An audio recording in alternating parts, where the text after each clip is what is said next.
লিভারটাকে toxin পদার্থে ভরবেন না। এখানে দেখুন একটা জয়েন্ট আছে, জয়েন্টে এই ওপরটায় ভরবেন। তোমার সবচেয়ে বেশি দরকার সবথেকে বেশি এই মানুষটাকেই ভালো।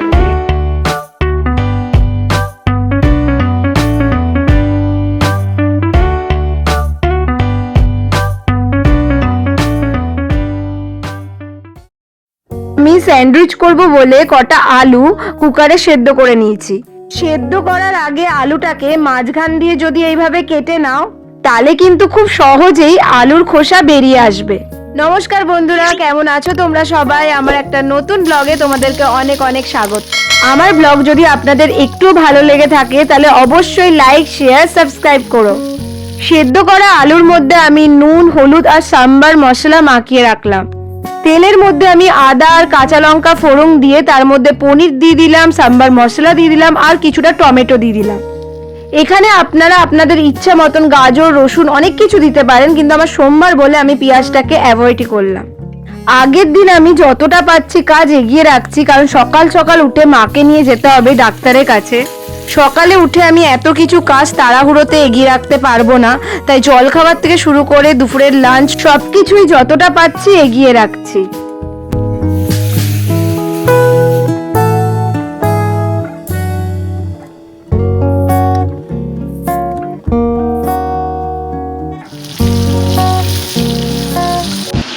কালকে মাকে নিয়ে ডাক্তারের কাছে যাবো বলে আজকে সব রেডি করে রাখছি। হাসছো কেন? দেখি হাসছো কেন? না বলো।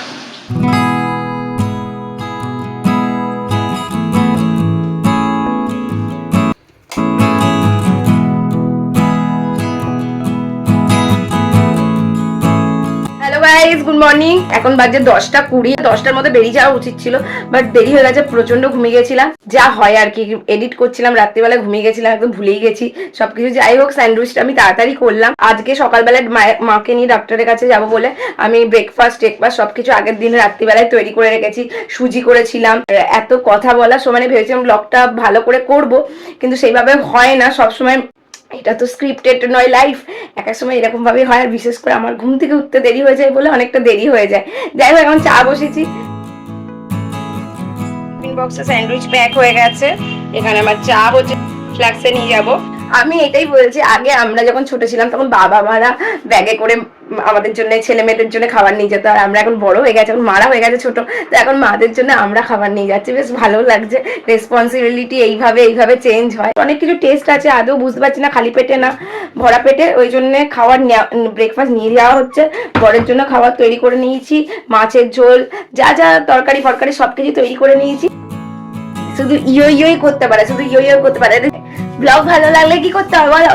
Like, share and subscribe and also comment guys. Welcome back to my channel বঙ্গাল।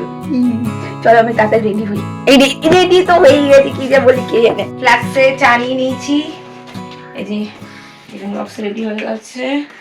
আর কি নেবো ভাবলাম, জলের বোতল, জলের একটা বড় বোতল দিয়ে দাও নাকি আমাদেরকে। তো চলো গাইস, এখন আমরা যাই। আর আমার ওষুধটা নেবো, এটা খারাপ হয়ে গেছে, গিয়ে বলবো। ঠিক আছে চলো। এখানে ডক্টর বিধানচন্দ্র রায়ের 142তম জন্মদিন উপলক্ষে স্বাস্থ্য শিবিরের আয়োজন করা হয়েছিল।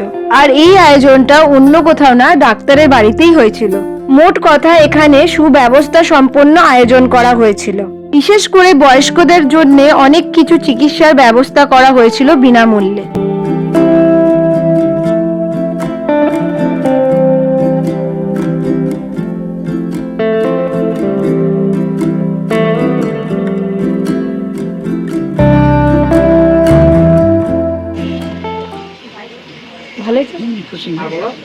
পারছে না, খাইনি না সকাল থেকে।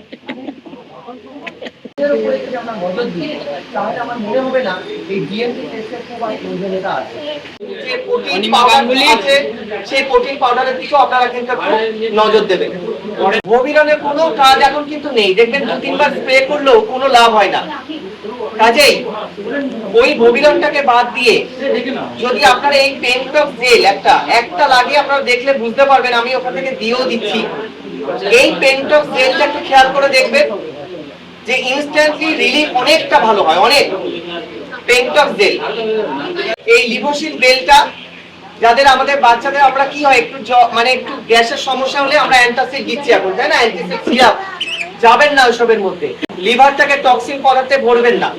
খুব সুন্দর একটা লিভোসিন ড্রপ বাচ্চাদের জন্য, এইগুলো আপনারা একটু খেয়াল করবেন। বাচ্চাদের এখন বাজারে অ্যাভেলেবেল পাওয়া যায়, আমি দিয়েও দেবো কিছু, এইগুলো একটু খেয়াল রাখবেন আপনারা। মামা আমাকে নিয়ে এসেছে ডাক্তারবাবু সৌমেন দাসের একটা ক্যাম্প বসেছে। ওনাকে আমি সারা বছরই দেখাই, মানে ওনাকে ছাড়া আমি কাউকে দেখাই না। এখন 40 নম্বরের নাম আছে, তারপরে আমার 40 কি 49 নাম আছে। আর তোমার 49, এখন 40 নাম্বার চলছে। এখন বাজে 11:30। আমার সাজ ভালো হয়নি, তুমি কি মডেলিং শো করতে এসছো মা? হ্যাঁ সিরিয়াসলি? ফোকলা গুলো হাসতে পারি না।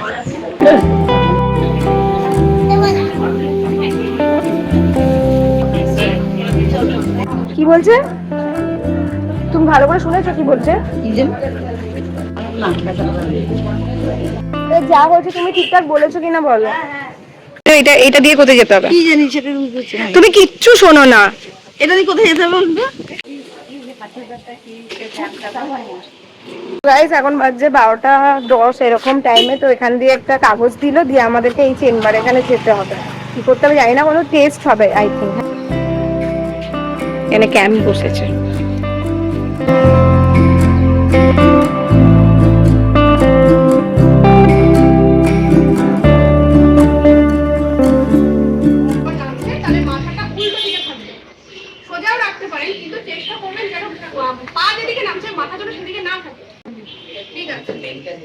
প্রথমে পাটা ভাঁজ করুন।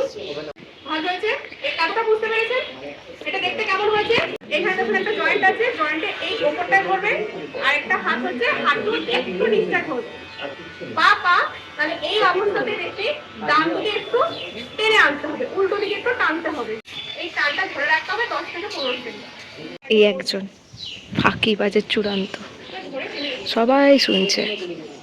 ঠিক আছে? এই যে দেখুন খুব ফাঁকিবাজ। ধরে রাখার পর পাটাটা হঠাৎ করে তুলে দেবেন।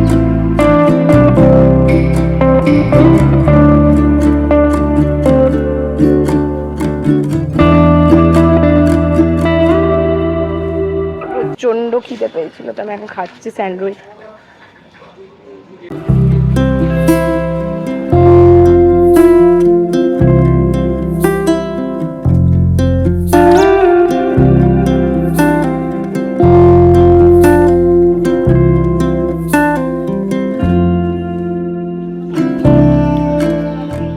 কথা বলছি, আমার মাকে নিয়ে এরপর থেকে আমি কোনো জায়গায় আসবো না। টিফিন বানিয়ে, চা বানিয়ে সবকিছু নিয়ে এসেছি। ধৈর্য এত, আমি জানি মাকে টোপ দিয়ে এনেছিলাম যে পিউদি বাড়িতে নিয়ে যাব, ঠিক আছে? এখানে এসে কোনো কিছু করতে চাইছে না। চল বেড়াতে চল ওখানে। না সিরিয়াসলি মা, খারাপ লাগে। ওখানে টেস্ট ছিল। এখন সেই ফাঁকিবাজ স্টুডেন্ট বলে না, বলছে চুপ বেরিয়ে পড়, বলছে এত পড়ার কিছু দরকার নেই। বলছে কি যে আমার কিছু প্রবলেমই নেই, সবচেয়ে বড় কথা ওনার কিছু প্রবলেম নেই। তো আমি বলছি এই ব্যায়ামগুলো করো, তখন হয়ে যাচ্ছে না। সিরিয়াসলি মা কখন ভাবছে পিউদি বাড়িতে গিয়ে আড্ডা মারবো, মজা করবো, এই টোপটা মেরে এনেছি বলে এই তোমার সবচেয়ে বেশি দরকার। মজা ছাড়ো, কিন্তু আমি তোমার সাথে কোনোদিন আসবো না। কোনো টেস্ট হলো না। টেস্ট হচ্ছে না তো? ওইগুলো ওই পায়ে কি সব করাচ্ছিলাম দেখেছি। আমার তো সেটা নেই। তোমাকে কে বলেছে নাই? আমি বলছি তুমি ধৈর্য ধরে দাঁড়াবে না। আমি এখন ডাক্তারবাবুকে বলবো, ডাক্তারবাবুকে বলবো, তাহলেই তোমাকে করাবে। বলবো গে? একা করাচ্ছে না তো? চল বলবো গে না, চত দেখছি দেরি হয়ে যাচ্ছে। একটা জায়গায় খাবো, খিদে পেয়েছে তো প্রচন্ড। তোমার খাবারও নিয়ে এসছি, অজুহাত দেবে আমি জানি। আরো আছে, আরো 2 পিস আছে, তুমি খাও। ভালো আছি। আপনার কি ননদ নাকি? হ্যাঁ, আপনার এই ভাইয়ের বউকে নিয়ে যেরকম আপনারা থেকেছেন আমরা হওয়ার আগে, তার চেয়ে ডবল, বুঝতে পারছেন?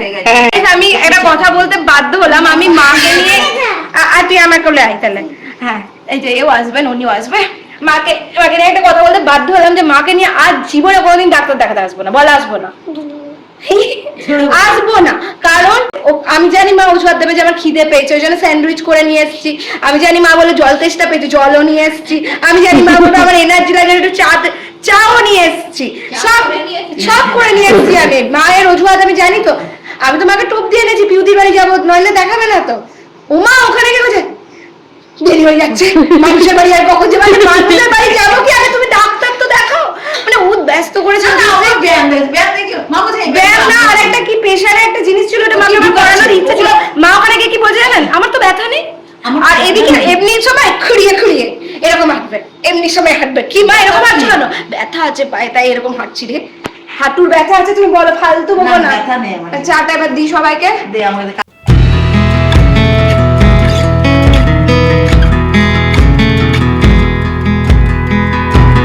আমরা ফাইনালি যাচ্ছি, আমার ফোনে চার্জ নেই, চার্জ দিতে, আর চার্জার নিতেও ভুলে গেছি। মায়ের জ্বালা, তার মাকে নিয়ে তো অবভিয়াসলি, আর ননিকে বলে এসেছি যেখানে যাচ্ছি ইনজেকশন দিতে যাচ্ছি। তুই চারি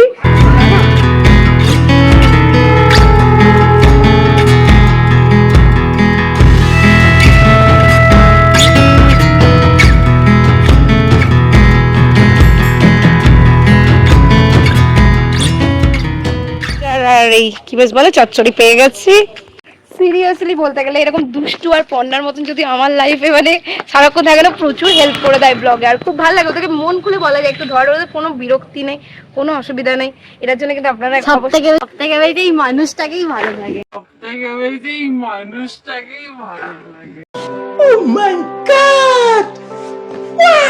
থেকে বেশি এই মানুষটাকেই ভালো লাগে, সেই জন্য তার কাজটাও করে দিতে ইচ্ছা হয়।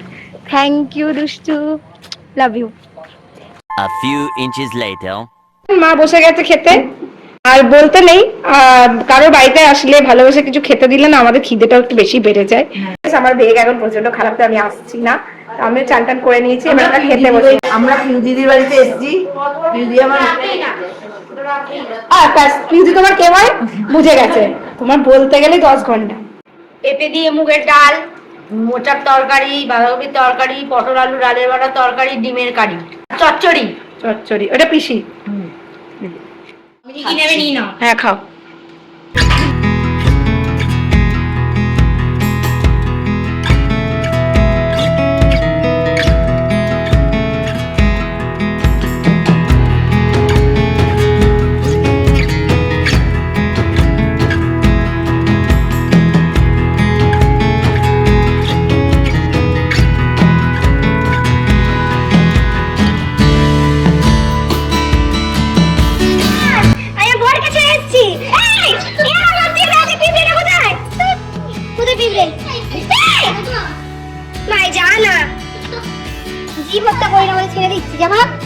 ডাটা বরবটি থোর চিচিঙ্গা সবকিছু দিয়ে একটা উচ্চ চচ্চড়ি, এতগুলো চচ্চড়ি আছে, আমি কোনটাকে শেষ করে বুঝতে পারছি না। তো গাইস রান্নাগুলো জাস্ট অপূর্ব হয়েছে, মোচা দেখেই বোঝা যায়, বুঝলি তো? মজাদার ছোলাগুলো একটু টেস্ট করেছে। মোচা, হ্যাঁ ছোলাগুলো দারুণ লাগছে মতো। এই নতুন শিখলাম যে মোচাতেও ছোলা দিয়ে করা যায়। আমি প্রথম করি। ও পিউদিরও ফার্স্ট, আমি আপনাদের সাথে খেয়েছি। মাথায় গামছা দিয়ে খাচ্ছি, দিদির বাড়ি আলাদাই আদর। চুলগুলো যদি আমি গামছা যদি এখন খুলি না, দর্শক বিন্দুরা সব ভয় পালাবে, তো চুলগুলো এরকম হয়ে গেছে। তাই না, তোর মোচা পুরো খোঁচা মেরে দিয়েছে মনকে। খুব সুন্দর রান্নাগুলো, সত্যি খুব সুন্দর। তখন মনে চেঁচিয়ে যাচ্ছে। দিদির বাড়ির স্পেশাল আদর। আমরা খাওয়ার পর আম খাওয়া হচ্ছে, এরপর দেখা হবে একবারে বিকালে। আমার এক মামাসি বল পুরোটা। বিকালে বেড়াতে গিয়ে স্কুটিতে দেখা হবে আমাদের মামাসি। আম খা, আম।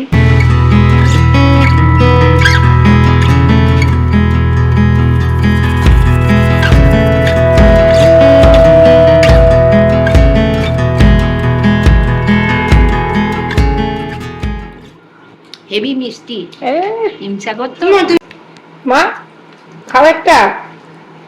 এবার ভিডিও করতে করতে আমারই খাওয়া সব মানে জলাজলি হবে, আমি কাটতে বলেছি তাহলে আম দুখানা খেয়েছি এইটা নিয়ে। হ্যাঁ দেখা, কিন্তু ভিডিও করতে করতে আম এমন একটা জিনিস সেটা রাখা যায় না।